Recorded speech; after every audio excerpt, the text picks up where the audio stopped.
सबको जय मसीह की। मैं हूं पास्टर श्याम और आपका स्वागत है होप चैनल हिंदी में। साथ ही मैं आपका स्वागत करता हूं प्रिय दर्शकों, हमारे इस सैबत स्कूल की श्रृंखला के अंदर जो हम पाठ पढ़ रहे हैं इस साल के दूसरे त्रिमास में। और इस त्रिमास के अंदर हम पढ़ रहे हैं महान विवाद के विषय में, और जिसमें हम आज चौथे अध्याय में पहुंच चुके हैं। और इसी अध्याय के ऊपर विचार विमर्श करने के लिए हमारे साथ स्टूडियो में शामिल है हमारे अतिथिगण। आप सबका स्वागत है। सबको जय मसीह की। मैं हूँ Shrimati Deepika. Praise the Lord. मेरा नाम है पास्टर जयंत राजन। आप सभी को प्रभु यीशु मसीह के नाम में सलाम। मेरा नाम है श्रीमती निरुपमा वार्ड। हालेलुया। मैं पास्टर आर्डन वार्ड। आइए हम आगे बढ़ते हैं और आज के इस अध्ययन को शुरुआत करने के लिए प्रार्थना करते हैं। हमारे महान पिता, आपका धन्यवाद इन अच्छे पलों के लिए, और धन्यवादित हैं प्रभु कि आपने हम सबको ये समय दिया जब हम तेरे पवित्र चरणों के पास आकर तेरे अध्ययन को कर सकते हैं जो तूने हमें दिया है। हम चाहते हैं हमें ज्ञान, बुद्धि और समझ दें ताकि हम तेरे पवित्र वचन की गहराइयों को समझें और तेरे पीछे चलें। प्रभु यीशु के नाम से मांगते हैं, आमीन आमीन। इस वक्त जो है हम जिस तरीके से देख रहे हैं कि ये जो अध्याय है ये है महान विवाद, और आज हम इसके चौथे पाठ में आ चुके हैं। यहाँ पर हम देख रहे हैं सत्य के लिए खड़े होना। ये जो बात है ये एक बहुत ही, एक तरीके से देखा जाए तो दर्शाती है कि आपको किस तरीके तक आप कहाँ तक, कौन सी हद तक आप सत्य के लिए खड़े हो सकते हैं। अगर हम आज के वचन की तरफ देखें तो यहाँ पर जो हमें मिलता है यूहन्ना की पुस्तक उसका 3रा अध्याय और उसके 14वें और 15वें वचन में कहता है, और जिस रीति से मूसा ने जंगल में सांप को ऊंचे पर चढ़ाया, उसी रीति से अवश्य है कि मनुष्य का पुत्र भी ऊंचे पर चढ़ाया जाए, ताकि जो कोई उस पर विश्वास करे वह अनंत जीवन पाए। आमीन। यहाँ पर इस वचन पे अगर आप देखें, ये बता रहा है कि प्रभु यीशु मसीह अपने खुद की भविष्यवाणी करता है कि जिस तरीके से सांप ऊंचे पे चढ़ाया गया, सांप प्रतीक था उस मृत्यु को से बचाने का, और इसी तरीके से अब प्रभु यीशु मसीह अपने आप को कहते हैं कि निश्चय है कि मैं भी जो हूं, मैं भी ऊंचे पर चढ़ाया जाएगा। जो मनुष्य का पुत्र है, जो प्रभु यीशु मसीह, वो भी ऊंचे पर चढ़ाया जाएगा, ताकि उसके द्वारा जो उस पर विश्वास करेगा वो अनंत जीवन पाएगा। जब हम देखते हैं कि कलीसिया आगे बढ़ रही थी, कलीसिया की ग्रोथ हो रही थी, तो उस समय पर भी बहुत सारे ऐसे परमेश्वर के सेवक थे जो सत्य के लिए खड़े थे। और अगर हम देखते हैं यहाँ पर एक शख्स है जिसका नाम है पॉलीकार्प, और ये पॉलीकार्प जो था ये भी एक ऐसा इंसान था जब उस समय में जब परमेश्वर का नाम आगे बढ़ रहा था, तो उसने जो रोमन्स की जो बुत परस्ती की कार्य थे उनमें उसने सहमति नहीं दर्शाई, और वो मसीह का प्रचार करता रहा, जिस कारण उसको भी जला दिया गया। हम देखते हैं स्तिफनुस को देखते हैं, हम देखते हैं और भी बहुत सारे ऐसे लोग, ऐसे चेले हुए हैं जिन्होंने क्या किया है, परमेश्वर के प्रेम के लिए, परमेश्वर के वचन के लिए, सत्यता के लिए अपने आप को बलिदान किया है। और अगर हम देखते हैं कि सताए भी गए हैं लेकिन उस पर भी उन्होंने विजय प्राप्त करी है। एक समय अवधि आती है हमारे पास 1260 दिनों की। अगर हम पढ़ते हैं दानियल की पुस्तक, उसके अंदर 7वें अध्याय के 23 से लेकर 25वें वचन में यहां पर हमें साफ तौर से उस चौथे जंतु का अर्थ पता चलता है, जो कि दिखाया जाता है रोमन अंपायर को, कि किस तरीके से खड़ा होगा और किस तरीके से इसके 10 राज्य आएंगे, और उन 10 राज्यों के बाद में एक इंसान ऐसा उठेगा जो हर किसी पे हुकूमत करेगा। हम जानते हैं वो कौन है, वो है उस रोमन कैथोलिक का, जो रोमन कैथोलिक चर्च का जो पोप है, उनके विषय में यहाँ पर भविष्यवाणी की जाती है। लेकिन यहाँ पर देखिए उस समय में ये करीब 1260 वर्षों की जो भविष्यवाणी थी, जो शुरुआत होती है आपका 538 एडी से 1798 एडी। यहाँ पर भी लोग सताए गए, लोग सतावट में आए, लेकिन उन्होंने सत्यता के लिए हमेशा वो खड़े रहे और वो प्रभु के लिए विजयी हुए। हम देखते हैं कि किस तरीके से परमेश्वर यहाँ पर अपने वचनों से हमें भी मजबूती देता है। जी, आपने पास्टर साहब बहुत अच्छी बात बताई कि कैसे परमेश्वर के लोगों ने उस समय भी काम किया। और आज हम देखेंगे सोमवार के विषय में ज्योति अंधकार को कैसे परास्त करती है। यहाँ पर हम देखेंगे कि कैसे जो परमेश्वर सबसे बड़ा है और वो अंधकार पे विजयी है, वो कैसे अपने लोगों को बचाता है। यहूदा 1 का 3 और 4 हमें इस बात के विषय में बताता है कि यहाँ पर कैसे लोगों के विषय में परमेश्वर ने कहा है कि लोग कैसे भक्तिहीन होकर और परमेश्वर को सताने वाले होकर उठे और परमेश्वर के लोगों को नाश करने वाले उठे और ऐसों के बीच में परमेश्वर ने काम किया। हम यहाँ देखते हैं कि 65 एडी से कुछ समय पहले उन वफादार मसीहों के लिए लिखी गई जो बातें थी, जो परमेश्वर पिता के द्वारा पवित्र किए गए थे और यीशु मसीह में संरक्षित किए गए थे, बचाए गए थे। इन विश्वासियों को यह आग्रह किया गया था कि वह उस विश्वास के लिए जो ईमानदारी से संघर्ष कर रहे हैं, जो संतों को एक ही बार सौंपा गया था, कुछ लोग बिना ध्यान दिए हुए इसमें घुस आए जो हमारे परमेश्वर की कृपा को गुस्से में बदल रहे थे। यह चेतावनी मध्य युग के विश्वासियों के लिए और भी मान्यता रखती थी, क्योंकि कलीसियाओं में बुत परस्ती आ चुकी थी। और जब हम देखते हैं इन प्रथाओं को बढ़ावा मिल रहा था, तो मानवीय परंपराओं ने परमेश्वर के वचन से समझौता करना शुरू कर दिया था। और जब हम यहाँ पर देखते हैं कि परमेश्वर के वचन से लोगों ने समझौता करना शुरू कर दिया, तो हम देखते हैं हमारे प्रियो, यहाँ पर प्रकाशित वाक्य 2 का 10 हमें बताता है कि इसमें वचन कहता है साफ साफ, जो दुख तुझे सहने होंगे उनसे मत डर।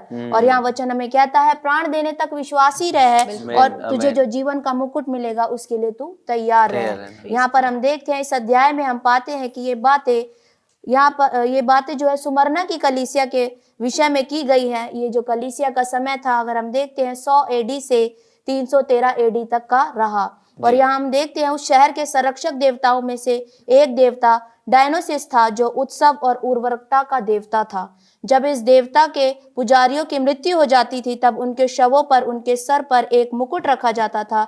इसी प्रकार यूहन्ना भी मृत्यु के समय रखे उस मुकुट की तुलना उन लोगों से करता है, जब धर्मी प्राण देंगे तब वह उनके जीवन का मुकुट देगा जो दुख सहते हैं और कलेशों में भी प्रभु को और मसीह को नहीं छोड़ते हैं। आज के समय में इस चुनौतीपूर्ण काल में हमें कौन सी चीज आज जो है प्रोत्साहित कर रही है? दर्शकों, हमारे पास ये सवाल है कि कौन सी चीज है जो आज भी हमें चुनौतियां दे रही है। यह सवाल आज हमारे पास है कि हमारा चुनाव किसकी ओर होना चाहिए, हमारे परमेश्वर की ओर या फिर उन सांसारिक चीजों की ओर। आज हमसे परमेश्वर चाहते हैं कि सिर्फ हमारा झुकाव हमारे परमेश्वर की ओर ही होना चाहिए। परमेश्वर आप सबको आशीष दे। ये एक बहुत ही अच्छी बात है कि हमारा जो झुकाव है ये परमेश्वर की ओर होना चाहिए, भले कितनी भी मुसीबतें क्यों ना आ जाए। बहुत बहुत धन्यवाद आपके विचारों के लिए। प्रिय दर्शकों, आप कहीं मत जाइएगा, क्योंकि हम आपसे मिलते हैं एक छोटे से ब्रेक के बाद। प्रिय दर्शकों, आपका स्वागत है फिर से ब्रेक के बाद। और हम आज बात कर रहे हैं, विचार विमर्श कर रहे हैं सैबत स्कूल के अध्याय के अंदर कि सत्य के लिए खड़े होना। कितने भी कलेश, कितने भी दुख क्यों ना आए, हम अपने जीवन को कभी भी ना गिराएं, क्योंकि हम सब के लिए परमेश्वर के पास एक बेहतरीन मुकुट है। आइए हम अपनी इसी चर्चा को आगे बढ़ाते हैं और चलते हैं अपने अतिथियों के पास और जानते हैं कि किस तरीके से परमेश्वर का वचन हमें और बातें करता है। मंगलवार का शीर्षक है खड़े होने का साहस। जैसे कि सिस्टर ने बताया कि वचन के साथ समझौता होता गया, लोग बाग वचन के साथ समझौता करते जो चीज उसमें बताई जा रही है उसमें अपने शब्द मिला के, उसमें मिलावट करके वचन को पेश किया जाने लगा। अगर हम देखें इतिहास में, तो जितने रिफॉर्मर्स हुए या फिर इसमें वॉल्डेंसिस का नाम बताया गया है, ये जो थे, इन्होंने ईश्वर का, जो परमेश्वर का जो वचन था, उसे पूर्ण निष्ठा के साथ और पूरी वफादारी के साथ उसका पालन किया और उनकी आज्ञाकारिता वचन के अनुसार ही थी। वो उसमें से इधर उधर भटकते नहीं थे और उनका मन विश्वास से भरा हुआ था और वचन के साथ साहस के साथ भरा हुआ था। उनमें कोई डर भय नहीं था। जैसे कि हमने पहले अध्ययन भी करा कि जिनके दिल में परमेश्वर का प्यार होता है, मसीह का प्यार होता है, वो फिर किसी से घबराते नहीं है। बिल्कुल। अगर हम आगे देखें तो पतरस की जब हम बात करते हैं, तो पतरस अपने प्रेरितों के काम में पतरस बोलता है, हमें मनुष्यों की अपेक्षा परमेश्वर की आज्ञा का पालन करना चाहिए। ये उसने कब कहा? जब उनसे बोला जा रहा था कि भाई तुम्हें ये वचन नहीं बताना है। तो उन्होंने बोला कि भाई हमें मनुष्यों के बजाय परमेश्वर की आज्ञा का पालन करना ज्यादा जरूरी है। तो हमारे लिए भी यही है कि हम किसको पहला स्थान देते हैं, परमेश्वर को, परमेश्वर के वचन को, या लोगों को जो हमें डराते हैं, धमकाते हैं और बोलते कि भाई तुम्हें वचन को नहीं बोलना है। जी जी जी जी। और जब हम वॉल्डेंसिस का देखें तो ये उन समूह में से आते हैं जिन्होंने अपने खुद के भाषा में सबसे पहले बाइबल का जो अध्ययन शुरू किया था, उन्होंने ट्रांसलेशन जो किया अपने खुद के लैंग्वेज में उन्होंने किया। और उनका ये था कि वो जब उसमें अध्ययन में लगे रहते तो उसकी कॉपियाँ बनाते थे और उसको अपने साथ लेके जाया करते थे। और उनमें से जैसे बहुत से जो जवान रहते थे वो विश्वविद्यालय में अध्ययन करते थे, तो उन्हें जब भी समय मिलता था तो वो अपने संगी साथियों के साथ बाइबल के जो सिद्धांत थे उसको वो शेयर करते थे, बांटते थे। और उसके बाद उनके जीवन में एक नया उजियाला आता था और वो लोग मसीह को जान लेते थे। बिल्कुल। तो यहाँ पे हमें वही सीख मिलती है कि हमें कोई भी अवसर हो उसका लाभ उठाना चाहिए। और जब हम वॉल्डेंसिस के बारे में देखें तो इन्हें बाइबल के सभी सिद्धांतों का पूरी तरीके से ज्ञान नहीं था, लेकिन उनके पास जितना भी था उसमें वो पक्के पाए गए थे। और उन्हें इसकी वजह से अपनी जान भी देनी पड़ी। उन्हें अपने सामने कुछ कठिनाइयां भी का सामना करना पड़ा और कई सारी मुसीबतें भी आई उनके पास, लेकिन वो उसमें साहस के साथ खड़े रहे। क्योंकि परमेश्वर का वचन हमें खड़े होने का साहस प्रदान करता है। क्योंकि वचन हमें ये वायदा देता है कि परमेश्वर हमारे साथ है। और जब हम परमेश्वर के वचन में साथ होते हैं तो परमेश्वर भी हमारे साथ होता है। बिल्कुल।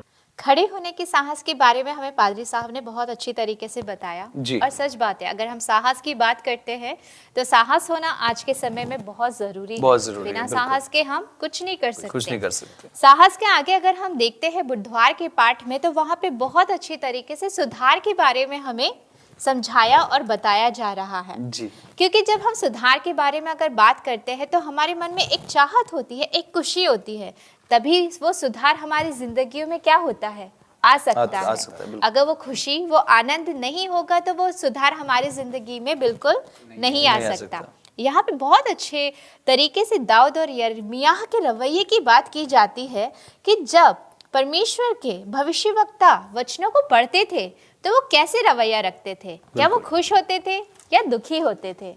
लेकिन जब हम वचन को पढ़ते हैं और हम वहाँ पे देखते हैं, अगर हम भजन संहिता की पुस्तकों में जाते हैं तो प्रत्येक सुधारक की अगर हम बात करते हैं तो वो परमेश्वर के वचन में कैसे थे, आनंदित थे, खुश थे। और वो खुशी के साथ क्या करते थे, जाके परमेश्वर के वचन को बांटते थे और परमेश्वर की इच्छा को पूरी करने के लिए क्या करते थे, उनके अंदर वो प्रसन्नता होती थी और वो आज्ञाकारी होते थे। उसी प्रकार अगर जब हम बात करते हैं सुधार की, तो सुधार जब की बात होती है तो हम बाइबल पढ़ते हैं, तो बाइबल पढ़ने से हमारे अंदर एक नया चरित्र क्या होता है, विकसित होता है, जिससे हमें धैर्य मिलता है, साहस मिलता है, पवित्र आत्मा मिलती है, जिससे हमें आनंद मिलता है। उसकी वजह से वो आनंद हम क्या करते हैं, एक दूसरे के साथ बांटते हैं। और अगर हम यह बात करते हैं कि जब हम धर्मशास्त्र को, परमेश्वर के वचन को एक दूसरे के साथ साझा करते हैं तो बहुत सारे व्यक्तियों तक वो बात पहुंचती है। यहाँ पे वाइक्लिफ की बात की गई है कि उनके पास जब परमेश्वर का वचन पहुंचा तो उनको परमेश्वर के वचन में दो बातें बहुत अच्छी लगी कि उन्हें परमेश्वर के जीवित वचन बहुत अच्छे लगे और परमेश्वर ने किस तरीके से उन्हें बढ़ना सिखाया वो बात अच्छी लगी। उन्होंने बहुत सारी बातों को लिखा जिसकी वजह से लोग वो परमेश्वर के वचन को लोगों तक पहुंचना नहीं देना चाहते थे, लेकिन परमेश्वर का वचन ऐसा है कि जो हमेशा क्या होता है, बढ़ता ही बढ़ता जाता है, उसे कोई रोक नहीं सकता। तो इस तरीके से अगर हम बात करते हैं तो हमारे कर्म मायने रखते हैं और जब हम परमेश्वर के वचन को एक दूसरे से तक पहुंचाते हैं, साझा करते हैं, तो हमें बहुत प्रकार से अच्छी तरीके से क्या होती है, वो आनंद मिलता है और वो मोक्ष प्राप्त होता है। बिल्कुल, मेरे ख्याल से इसीलिए हम लोग कहते हैं, जो इस सैबत स्कूल के आज के लेसन का जो मुख्य शीर्षक है, सत्य के लिए खड़े होना, कि आप सत्य मान भी रहे हैं और उसके बाद में आप सत्य की बातों को दूसरों तक पहुंचा भी रहे हैं। ये बहुत जरूरी है। आपका धन्यवाद इन अच्छे विचारों के लिए। प्रिय दर्शकों, आप कहीं मत जाइएगा क्योंकि आपसे हम मिलते हैं एक छोटे से ब्रेक के बाद। प्रिय दर्शकों, आपका स्वागत है फिर से ब्रेक के बाद। और हम विचार कर रहे हैं कि किस तरीके से आप सत्य के लिए खड़े हो सकते हैं और परमेश्वर का वचन हमारी सहायता कर रहा है। आइए हम इस अध्ययन में आगे चलते हैं और चलते हैं सीधा पास्टर आर्डन वार्ड जी के पास और जानते हैं परमेश्वर का वचन किस तरीके से हमसे बात करता है। ओके, एक बार फिर से दर्शकों, आप सभी का बहुत बहुत स्वागत है। आइए जो है हम थर्सडे को जो है गुरुवार के उसमें हम जाएंगे और उसका जो पार्ट इस बार जो बता रहा है वो है आशा के द्वारा खुशी प्रकट करना। देखिए यहाँ पे बात कर रहा है आशा और खुशी, दो बहुत ही इंपॉर्टेंट फैक्ट है। क्योंकि देखिए आशा अगर हमारे जीवन में नहीं है तो मुझे नहीं लगता कि हमारे जीवन में खुशी हम महसूस करेंगे। देखिए क्योंकि अभी तक हम देखते आ रहे हैं, यहाँ पे भी बहुत अच्छा प्रश्न के द्वारा जो है शुरुआत की गई है कि मध्यस्थता का जो काल था, मध्यस्थता का जो काल था उस समय के जो लोग थे, जैसे हस हुआ, जेरोम हुआ, टंडेल हुआ, है ना, लैटिमेर जो हुआ भी, जैसे हम जिनके बारे में हम बात कर रहे हैं, जी, उन्होंने परमेश्वर के वचन को जो है पहुंचाने में मदद करी। और लेकिन यहाँ पे बता रहा है कि उस समय भी जो है वचन को पहुंचाने में उन्होंने बहुत दुख और तकलीफ और परेशानियों का जो है सामना किया। बिल्कुल। तो अब एक प्रश्न कहता है कि मध्यस्थता काल में विश्वासियों ने कैसे महान संघर्ष के सच्चाई को जाना। देखिए जब एक समय आता है, आप देखिए कई बहुत सारी चीजें हम परमेश्वर के इस नेचर के द्वारा जो है हम सीखते हैं। जी तो जब कुछ चीजें ऐसी होती है कि जब आजकल हम देखते हैं बहुत सारी चीजें की लोप होती जा रही है। बिल्कुल बिल्कुल। तो हमारी जो आगे जनरेशन है वो उसके बारे में नहीं जान पाती। सही बात है। और उसी प्रकार से जो है यहाँ पे जो बात किया जा रहा है कि मध्यकाल में भी जो है कुछ इसी तरह का दौर चल रहा था जी, जो अभी हम पार्ट 4 में हम पढ़ते हुए आ रहे हैं। जी बिल्कुल, है ना, कि लोग जो हैं परमेश्वर का वचन का प्रचार करते जा रहे थे, लेकिन लोगों के द्वारा ही जो है उसको क्या करते जा रहा था, दबाते जा रहा था, या उसको बोलना चाहिए शैतान नहीं चाहता कि लोग उसको जाने। लेकिन यहाँ पे जो है बहुत अच्छा इसका उत्तर यहाँ पे दिया हुआ है। वो कहता है कि अगर हमें उन्होंने जो है उस समय के मध्यस्थ काल के जो विश्वासी ने क्या किया, उन्होंने परमेश्वर के वायदों में विश्वास किया। बिल्कुल। उन्होंने बाइबल जैसे बहुत अच्छा जो है हमारे मास्टर जी ने बताया था, वॉलेंसीज जो उन्होंने एक ग्रुप का नाम लिया था जी। अगर आप इनके बारे में पढ़ें, इनका इतिहास अगर आप देखें तो एक छोटा सा ग्रुप था, लेकिन इनका विश्वास बहुत मजबूत था। और ये किसी की बातों पे नहीं, सिर्फ और सिर्फ धर्मशास्त्र की बातों पे क्या करते थे, विश्वास करते थे। तो चाहे वचन में कितने भी मिलावट कर दे, कितना भी लोग जो है इसको अलग से, क्योंकि हम जानते हैं कि हमारे पास वचन आते आते बहुत कई बार आप देखिए, अगर हम जो एक विस्परिंग करते हैं, अगर कानों में कुछ बात कहते हैं और यहाँ से जाते आते अगर जब उस व्यक्ति के पास बदल जाती है पूरी की पूरी, तो जो पूरा जो वाक्यांश है या बोलने की जो समझने की जो उसकी जो क्षमता रहती है वो खत्म हो जाती है। बिल्कुल ठीक है। लेकिन यहाँ पे जो है बहुत अच्छी बात है, और प्रभु यीशु मसीह के जो वचन जो है, जो उसके वायदे हैं, वो कहता है कि मैं जीवित हूं और मैं ये चाहता हूं कि जो मुझ पे विश्वास करते हैं वो भी जीवित रहें। बिल्कुल। ये अगर हम चाहें तो हम देख सकते हैं, यूहन्ना उसका 14 अध्याय उसका 19वां वचन में कहता है। जी बिल्कुल। तो मेरे प्रियो, हम देखते हैं हर एक तरह से परमेश्वर हमेशा अपने वचन के द्वारा जो है हमसे, आपसे और मुझसे वो क्या करते आ रहा है, बातचीत करते आ रहा है। तो इसलिए वो चाहता कि हम उसके वचन में समय बिताएं। तो यहाँ पे हम देखिए कि लोग क्यों, हम देखते हैं बहुत सारे लोग, कई बार होता है बहुत कम लोग होते हैं जो सच्चाई के साथ खड़े होते हैं जी, और बहुत ज्यादा लोग होते हैं जो बुराई के कारण उनको दबाते हैं। बिल्कुल। तो यहाँ पे भी जो है बात हुई आ रही थी कि अब आशा कैसे जिंदा रहे, सही बात। लोग अपनी आशा को कैसे बना के रखें जी, कैसे अपनी खुशी को प्रदर्शित करें, कैसे करें। तो मेरे पे यहाँ पे हम देखते हैं हमें इन मध्यकाल लोगों से सीखने की जरूरत है। बिल्कुल बिल्कुल बिल्कुल। जो जैसे पादरी साहब ने बताया, वॉलेंसीज लोग जो थे एक छोटा सा समूह था, लेकिन वो परमेश्वर के वचन में समय बिताते थे। तो यहाँ पे एक बहुत अच्छी बात, यहाँ पे अगर हम बात करते हैं, जॉन हस के बारे में बताया है और उसने अपने जीवन के दौरे में बताया कि उसके जीवन में भी जो है जो घटनाएं घटी, कि एक समय ऐसा आ गया था कि उसको बहुत ज्यादा मतलब बीमार हो गया था और अब उसको ऐसा लग रहा था कि मैं मर जाऊंगा जी। लेकिन वहां पे उसने परमेश्वर की सामर्थ को महसूस किया और परमेश्वर ने उसको जिंदा रखा। किसके लिए?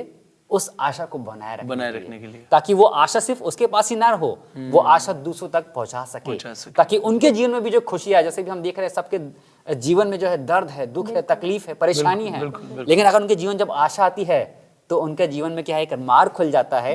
और उनका जब वो मार्ग खुल जाता है तो उनके जीवन में क्या आ जाती है, खुशी आ जाती है। तो मेरे प्रिय, अंतिम में जो है यहाँ पे हम सिर्फ ये देखते हैं, परमेश्वर वचन कहता है मरकुस रचित सुसमाचार उसका 8वां अध्याय उसका 36 वचन में, यदि मनुष्य सारे जगत को प्राप्त करे और हानि उठाए तो उसे क्या लाभ होगा, क्या लाभ होगा। तो मेरे प्रिय, एक बहुत अच्छा प्रश्न है और मेरे प्रिय दर्शकों, मैं यही चाहूंगा कि हम इस प्रश्न को थोड़ा सा ध्यान से सुने कि यदि मनुष्य सारे जगत को प्राप्त करे और अगर हानि उठाए तो उसे क्या लाभ होगा। तो मेरे प्रिय, हमें इस बात को थोड़ा सा ध्यान देने की जरूरत है। बहुत बढ़िया, बहुत बढ़िया। पास्टर जी, आपके इन विचारों के लिए मैं धन्यवादित हूँ। सच में इन बातों के बाद में अगर हम इन वचनों पर ध्यान देते हैं तो ये वचन कहीं भी जो है हमें वचन को तोड़ने के लिए नहीं बोलते, ये वचन को मानने के लिए। जिस तरीके से आपने एक बात बहुत अच्छी बोली है कि मध्यस्थ के युग के उन लोगों से सीखें जिन्होंने अपने प्राणों को भी प्रिय नहीं जाना और प्रभु के पीछे दे दिया। अब यहाँ पर एक सवाल आता है आज के समय के लिए, जबकि हम आज के समय में इस सत्य के लिए जो ये सत्य वचन है, तो ये सवाल है आज हम सत्य के लिए किस तरीके से खड़े हो सकते हैं। क्योंकि आज देखा जाए तो लोग वचन के लिए तड़पाए तो जाते हैं, लेकिन आज जो है हमारा विरोधी जो शैतान है, किस तरीके से वो हमें इस परमेश्वर के वचन के से तोड़ता है और हम किस तरीके से खड़े हो सकते हैं। मैं दीपिका जी आपसे सवाल जानना चाहता हूँ। पास्टर जी, आपका बहुत अच्छा सवाल है कि आज के समय में हम कैसे सत्य के लिए खड़े हो सकते हैं। क्योंकि अगर हम देखते हैं, अभी पास्टर जी ने जैसे कहा कि जहाँ थोड़ी अच्छाई होती है तो उसे दबाने के लिए बहुत सारे खड़े हो जाते हैं। बिल्कुल। तो उसी प्रकार से अगर हम देखते हैं आज के समय में अगर हमें परमेश्वर के पास आना है और उसकी सत्यता में खड़े होना है, तो हम परमेश्वर के वचन के अनुसार चलकर उसकी सामर्थ्य के अंदर चलकर हम क्या है कठिन से कठिन परिस्थितियों में दृढ़ बने रह सकते हैं। और अगर हम देखते हैं रोमियो 12:1 इस बात के विषय में प्रकाशित करता है, जहां पर वचन साफ कहता है कि मैं तुम्हें परमेश्वर की दया स्मरण दिलाकर ये विनती करता हूं कि अपने जीवनों को जीवित, और परमेश्वर का वचन कहता है पवित्र और परमेश्वर को भावता हुआ यदि हम बलिदान करके चढ़ाएंगे तो हम इस कठिन समय के अंदर भी परमेश्वर के उन सत्य मार्गों पर चल सकते हैं और परमेश्वर की आज्ञाओं को मानकर उसकी इच्छा को पूरा कर सकते हैं। बहुत बहुत धन्यवाद आपके इन अच्छे सहयोग के लिए, इन विचारों के लिए। आइए हम सब आज के लेसन को अंत करेंगे और मैं अनुरोध करूंगा दीपिका जी से प्रार्थना में अगुवाई करें। आइए हम सब प्रार्थना करेंगे। धन्यवाद स्वर्गीय राजा, आपकी गहरी गुण बातों के विषय में जिसे पिताजी बिना आपकी पवित्र आत्मा के हम लोग नहीं समझ सकते। हम धन्यवाद करते हैं आपकी गहराइयों के लिए। अब्बा, होने दे मेरे परमेश्वर, जब यह आपके प्रभु जी ज्ञान का प्रचार प्रसार हो रहा है पिताजी, जितने आपके बच्चे सुन रहे हैं पिता, और प्रभु जी जितने सीख रहे हैं पिता, और हम जितने भी प्रभु यीशु इसमें शामिल है, हम सब पर प्रभु जी आपकी उत्तम योजनाएं प्रकाशित हो और प्रभु जी आपकी आमद तक हम सब तैयार पाए जाएं। धन्यवाद के साथ इस प्रार्थना को जीवित यीशु मसीह आपके नाम से मांगते हैं, आमीन। बहुत बहुत धन्यवाद आपकी प्रार्थना के लिए और बहुत बहुत धन्यवाद आपका हमारे साथ इस स्टूडियो में जुड़ने के लिए, और धन्यवादित है दर्शकों आपका भी हमारे साथ जुड़ने के लिए। हम आपसे मिलते हैं अगले अध्याय में, तब तक आप सबको जय मसीह।